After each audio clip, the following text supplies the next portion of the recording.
Surat airport પર custom અને DRI ટીમનું સંયુક્ત ઓપરેશન પાર પાડ્યું છે, જેમાં પ્રવીણ કરમવીર અને પ્રદીપ ભાનની ધરપકડ કરવામાં આવી છે.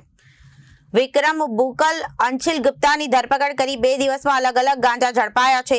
એક દિવસ અગાઉ 8 કિલો ગાંજો અને આજે 9 કિલો ગાંજો ઝડપાયો છે. બેંકોકથી આવી રહેલી ફ્લાઇટમાં ગાંજો ઝડપાયો છે અને બેંકોકથી સુરત સુધી આ ગાંજો પહોંચ્યો હતો. યુવાધન સુધી ગાંજો પહોંચે તે પહેલા આરોપીઓ અને ગાંજો ઝડપાઈ ગયો છે.